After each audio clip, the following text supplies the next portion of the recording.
Hey, what is guys? Go back to my channel, which is Clemmy. And yeah, so let's do a review on the Suicide Squad movie. Now, before I do a review, let's talk about HBO Max just a little bit. So far with my experience with HBO Max, I'm enjoying it. I love it so far. The only thing is I don't like it so far is the movies that are simultaneously coming out in streaming and in theaters. So far, most of them I did not like. So there was Judah and the Black Messiah. I like that movie. Space Jam. I didn't like that movie. I'm probably gonna make a separate video about that. Mortal Kombat. I fucking hated that movie. King Kong. That was a bad movie too. I did not get to watch In the Heights. I was really busy at that month, so yeah, to get to watch that. And I feel like there was one more. But yeah, I think that's all of the movies that have came out that, simultaneously come in HBO Max and in theaters. And then there's Suicide Squad 2. So, is Suicide Squad 2 another bad movie that is coming out in HBO Max that is simultaneously coming in theaters and in streaming? No, it's not. This movie is actually surprisingly a very fun movie. Like, I was not expecting to love this movie this much. So the superhero genre, I feel like, is getting stale. And I don't mean by, oh, no one wants to see any more superhero movies. I'm talking about how they're being made, especially for Marvel. DC, yeah, previously, yeah, the way they're making movies, it was really bad. But I feel like, especially this movie, they're trying to turn that around right now. But for Marvel, it does feel like, it's the same format. Everything feels predictable. Nothing feels original or, there's no style into the movies. It feels very, like, generic, most of their movies. So with DC, the way they make movies, it's just bad overall, I think last year's DC movies was, what was it called? Birds of Prey, and then Wonder Woman. Those two movies I thought were bad. And then this year's Justice League was what was it called? The Zack Snyder cut, and I thought that was actually pretty good. But there's more bad DC films than good ones, So at best, I thought this is going to be above mid, hopefully. Now, I knew James Gunn was directing it. I was hoping for the best, but I thought, there's probably going to be bad luck. Something happening, that made this movie bad. I mean, fucking A. The first Suicide Squad movie, directed by David Ayer, a pretty good director. But he fucked it up majorly, so I thought something's going to happen with this second one. It's not going to be as good as everybody wanted it to be, but I was surprised. So the Suicide Squad 2 movie is a comedy action movie that is rated R. So with being rated R, it could get away with a lot of stuffs. They could do a lot of stuffs, and they did. And there's a lot of blood and gore. So much that, at first, you're like, oh, shit. Oh, God, I didn't know it was going to be this gory. But then, I don't know, after, like 5 minutes, you become desensitized. It's like after that, the gore almost becomes comedy, like the way people go out. It's just funny, It's like, all right, this isn't really horrifying at first, At first, I was, kind of scared because, the gore was pretty detailed. But then, you realize, oh, this is just funny. Now, this isn't spoilers, but I love how the movie started. It didn't really take too long to do introductions for the new characters. It's like, all right, here's this character, this is his name, maybe the powers, okay, there we go. All right, now let's start the movie, and then the action starts. And then it's like, all right, all the other characters we left off, we'll talk about them later. Now, speaking of characters, I gotta say this before I start. Spoilers, because I might leave some hints like, oh, you haven't talked about this character. It's like, yeah, I ain't talking about this character because, I don't want to say, but, like, I don't want to give you guys hints of spoilers of who will die early, so, spoilers. So, yeah, Harley Quinn, I felt like she was way more controlled, Like, yeah, a character can be crazy, but, like, fucking A, like, Harley Quinn in this first Suicide Squad and Birds of Prey felt like Jared Leto's Joker. You know, it's just like, oh, I'm crazy, guys. Don't you remember I'm crazy? It's like, okay, stop reminding us this. But yeah, in this movie, she felt like a real character. Like she, was saying, yeah, I have problems, but I'm really trying my best, and it kind of felt honest. It was like, oh wow, like in the previous movies, it's like, oh, I'm embracing it, but it's like in this one, it's like, yeah, I'm trying, guys. All right, so Idris Elba as Bloodsport. This is basically this is basically Will Smith's Deadshot. Like it's exactly it. It's a guy that can shoot very well, all right? It's like these characters are similar, and they fucking have a daughter that they visit, that their motivation is because of them, that's why they're a part of the Suicide Squad, But yeah, Deadshot in here, Idris Elba, he did a pretty good job. I felt like Will Smith's Deadshot was very one-dimensional. Like Will Smith's in some roles, it just felt like, what are we, some type of Suicide Squad? Like, what the fuck is? Like I love that's a meme for me. It's like whenever a movie happens that I think it's shit, I'm just like, what are we, some type of Space Jam? Like I always say that shit. It's because of this shitty movie and his acting at that movie. But yeah, Bloodsport, he had dimension. Like you could tell. Yeah, I didn't really want a daughter, but fuck, now she's here, she exists, and now I gotta do this for her, Now in the beginning, he doesn't really like her, but then throughout the movie, you find out, like, oh, it's because he had a trauma of his father, and, he's trying his best to get her to leave him, so he doesn't, somehow treat her like how his dad treated him. The Ratcatcher. He is actually the daughter of the Ratcatcher, so I'm still gonna call her the Ratcatcher. But yeah, I liked her character too. there's a scene that tells her background story, and it's like, wow, this is emotional. I'm feeling something. Like I'm a little bit emotional here. Like her background story and shit, So, and I like the character still, I think she really blends well, especially with Idris Elba, because Idris Elba, I keep calling him Idris Elba, not by his name in the movie. He sees her as a daughter, so I like their interactions. It does feel like that. So John Cena as Peacemaker, I felt like out of all the cast members, out of all the actors, he was the one that was having the most fun. I liked his character, he was just a dick to everybody. Like every interaction, he just contradicts himself. Like, yeah, I'll do anything to make peace, to have peace in the world. I'll kill as many children. Whoa, we didn't ask you that. Rick Flag, I thought he was better in use in this one. In the first movie, it's like, why did he have to have a love interest? Like they force this love interest. It's like, no, why would you do this?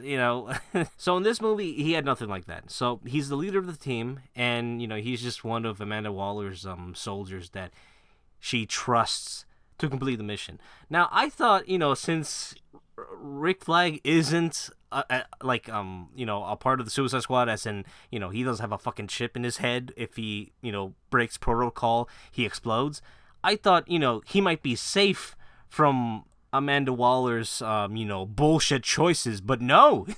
It's like, oh no, you're gonna be in the same boat as them. Like, you're not gonna get a better treatment. And also, Rick Flag, he didn't do everything that Amanda Waller wanted to do. There's a scene where he actually doesn't do what she wants to do. He's like, wait a minute, this is a war crime. I can't just let this slide. I can't just, destroy evidence. Everyone's got to know. All right, Polka Dot Man. This was the character I was the most excited because, I was just waiting, like, all right, how are they going to handle this character? Like this character, this is just a stupid character in the comics, it was obviously made in the 50s, it's like, Polka Dot Man, what does he do? He throws polka dots. In this one, he's a guy that was experimented and has this type of virus, space virus, alien virus, where he grows polka dots inside of him, and if he doesn't release it, I think twice a day, he dies. So his polka dots can melt anybody in contact, so yeah, kind of pretty OP. I'm not sure if he could survive from Ben Affleck's Batman. He'd probably kill him on sight, break his bones and shit. Like, yeah, he has, Polka Dot Man, he can kill Batman, but I don't think he's gonna be quick enough from him. So, yeah, I think it's just gonna be the one encounter. All right, so if you guys don't know, the director James Gunn also directed Guardians of the Galaxies, and it's obvious a few of the DNA came to Suicide Squad, especially from King Shark. King Shark is adorable. I like him. It's just Groot, but rated R. So it's like he has a taste of human flesh. So he can't just eat regular maybe fish food.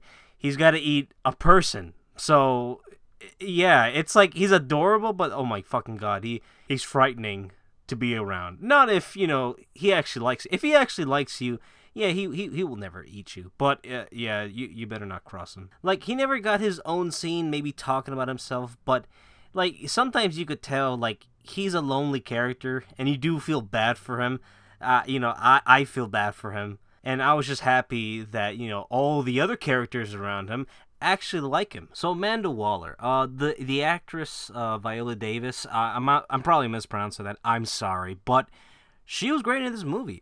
Even in the first one, even though the first one was a bad film, she was the best part of that film. She was really good, and she captured what Amanda Waller is. So she did a great job in this film. So overall, the characters, how they're handled in this movie, is great. Like, especially, like, you do feel that they became friends, after, they finished this mission, like in the first Suicide Squad, they never really interacted. Like, there was just this one scene where they finally talked to each other, and then that was it. And then after that, oh, we became friends. It's like, no.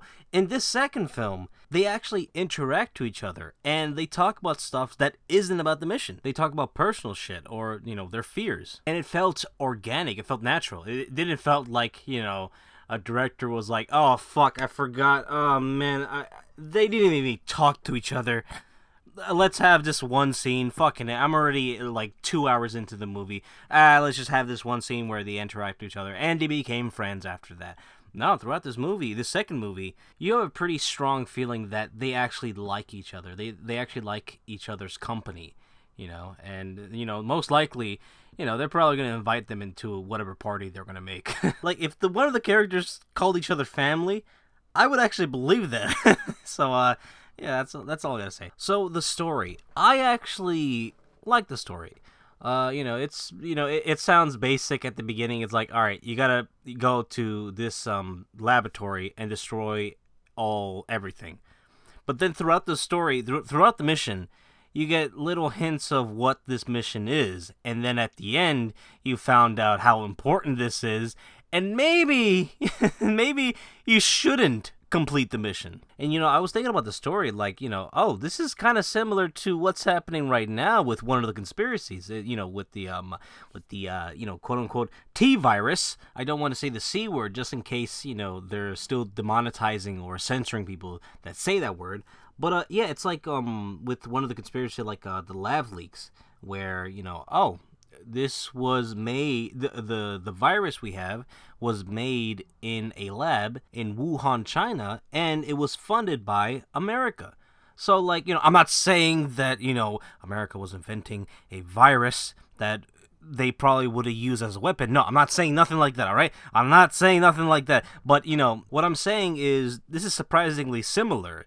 And, I'm not sure, how long or when James Gunn wrote the story for this movie. Like, was it recently? Like, like 2020? Or was it, like, way before it happened? Alright, so one of the complaints I have for the story, and it's about Harley Quinn. She gets her own little side story, kind of like, but it feels unnecessary. It felt like it was forced. It felt like, it's like, I don't really believe that would happen, but it happened, and it's just like it felt like they had nothing. It did really felt like they didn't know what to do with Harley Quinn, and they just put this side quest for her, And it's like you could have thought of a better idea. All right, so another thing I don't like about this movie, the jokes, the comedy. There is a lot of hits, but there was a lot of misses here too. And especially when they drag jokes or they repeat jokes, I felt like those are the ones that really do feel cringy. All right, so let's talk about the music. So it's not a secret. It's obvious. Suicide Squad was heavily inspired by Guardians of the Galaxies. DC thought, oh wow, we should make our own movie that is somewhat like this. And that's what Suicide Squad is. One of the inspirations was the music. I thought James Gunn's music taste in the first two Guardians of Galaxies was really good. It was multi-genre. It was a great blend of old/new music, and he always picks the right music for a scene. It's like he's like Martin Scorsese, when he thinks about scenes and he's thinking, all right, what soundtrack should I put? Like, what music should I put while this was happening, So in the first Suicide Squad, David Ayer's music choices felt like what a studio that was trying to mimic, James Gunn's style think, oh, James Gunn sold his movies by soundtracks. Why don't we do the same? It's like, it just feels obvious with the choices they picked, for music, It felt like, they went to Spotify and, picked out a playlist that says greatest hits. It's like the obvious, songs that people love. Like, these are songs that were popular at their time. While James Gunn's music of choice sounds good. Like, these are songs that sound appropriate for whatever scene he puts in. These are songs that most likely he listened to himself and thought, oh, wow, like, this is inspiration. Like, this is giving me inspiration for maybe scenes or ideas, So, yeah, in Suicide Squad 2, all the music there sounded great, sounded appropriate for whatever scene that was happening, It didn't feel like in the first one where it felt like, oh, they're just selling me music, So, yeah, overall, I love the movie. The movie is great. This is a must. If you don't have HBO Max, get it. If you have HBO Max and you still haven't watched it, what are you doing? It's like you got the streaming site, but you don't use it. It's like yeah, go watch it. It's a must watch. And yeah, it's already been a few days since it's out. I think it's already Tuesday as I'm recording, and in box office it didn't do well. Yeah, it's very sad. And people are already. God, I don't want to believe it. Oh my God. It did bad, but it's a great movie. So, there might not be a third one. Fuck. That makes me depressed. This is actually a good movie. I wanted to see another one. I want to see more of these guys, but it looks like it might not happen. Now, spoilers.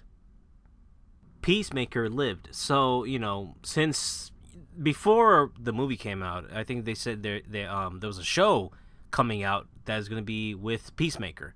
So I'm assuming that it's basically going to be the Suicide Squad show with Peacemaker, as the leader of the squad, because, Rick Flag died, and, it seemed like Peacemaker was a kiss-ass to Amanda Waller, and, so, yeah, and also he probably lived because, Amanda Waller thought, oh, he would be a great asset to me, So, yeah, I'm hearing that this show is going to be more grounded, so, yeah, I'm excited for the show. Hopefully it's the Suicide Squad show, and hopefully, if the show did good, that it might get Warner Brothers or DC to make a third one,